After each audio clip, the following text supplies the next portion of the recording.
Halo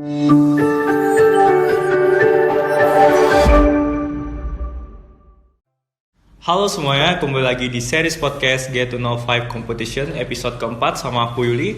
Kalau sebelumnya kita bahas tentang PKM Competition, Essay Competition, dan Quiz Competition, kali ini aku sama Dea dari staff competition bidang poster bakal ngulik-ngulik lebih dalam nih seputar poster competition. Let's get start. Oke, halo semuanya, kenalin lagi aku Dea dari staff competition bidang poster.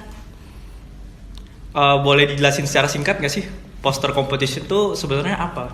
Oke, jadi kompetisi poster infografis ini adalah salah satu cabang kompetisi non-PKM.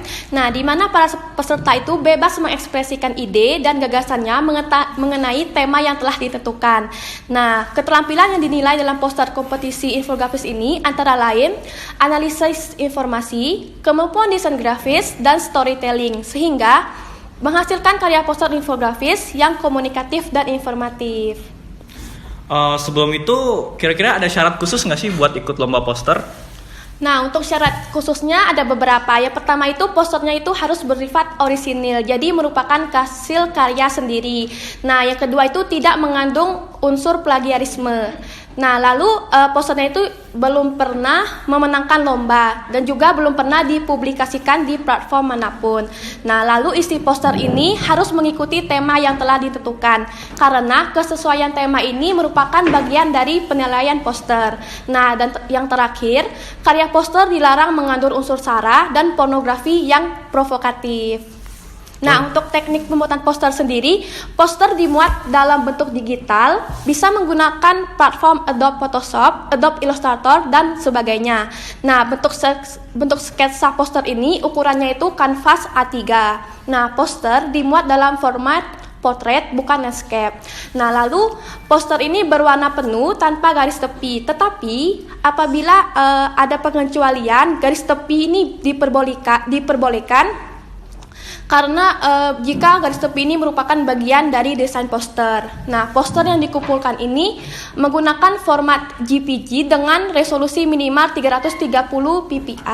Nah, soft copy poster maksimal berukuran 3500 x 2500 pixel. Nah, poster infografis ini disertakan dengan narasi maksimal 100 kata yang dimuat dalam Microsoft Word. Nah, jika ingin menambahkan daftar pustaka dan referensi lainnya dalam pembuatan poster, diletakkan di bagian bawah poster secara singkat. Nah, apabila terdapat kutipan atau gambar yang diambil dari sumber lain dan tidak mencantumkan daftar pustaka, hal itu akan dianggap sebagai tindak plagiarisme. Oh, gitu ya. Nah, udah tahu kan nih syarat-syarat untuk ikut poster competition gimana? Tapi masih ada yang belum lengkap nih. Biar bisa siap materi dari awal juga, ada tema terkhusus nggak sih untuk poster competition tahun ini?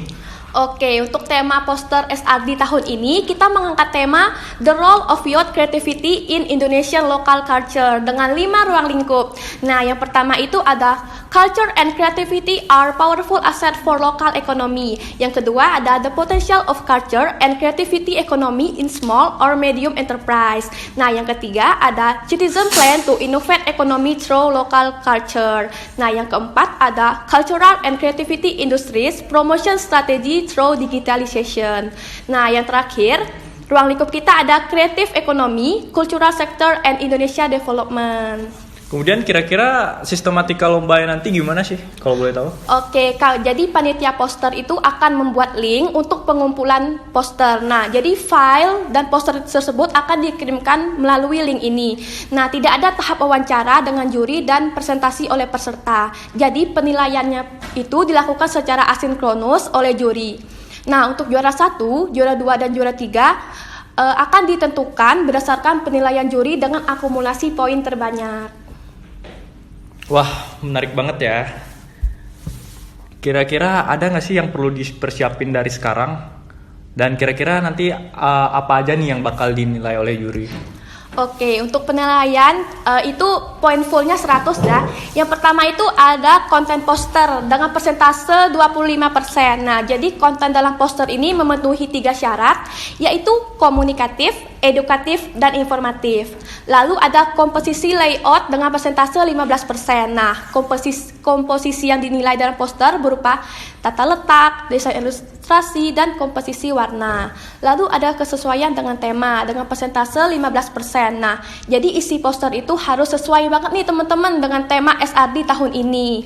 Nah, ya, lalu ada keunikan dan orisinalitas karya dengan persentase 20%. Nah, poster ini harus mengandung kreativitas dan pastinya orisinil karya sendiri, tidak mengandung unsur plagiarisme. Nah, dan terakhir kevalidan data dengan persentase 15%. Jadi konten yang ditampilkan dalam poster memiliki kesesuaian data dengan daftar pustaka yang tercantum di dalam poster. Nah, bisa banget di notes ya teman-teman yang mau daftar poster competition biar bisa hasil posternya lebih maksimal. Kalau gitu terima kasih ya Dea. Oke, sama-sama. Sudah berkenan untuk hadir dan membagikan informasi yang pastinya bermanfaat bagi para penonton nantinya. Untuk teman-teman yang udah nonton podcast kita sampai habis, jangan lupa persiapkan diri untuk mengikuti lomba yang diadakan the 14 SRD FEBUI yang nanti bisa diregistrasi segera. Tunggu aja informasinya lebih lanjut dari kita. Maka jangan lupa buat follow semua media sosial kita. See you on the next episode. Bye semuanya. Bye.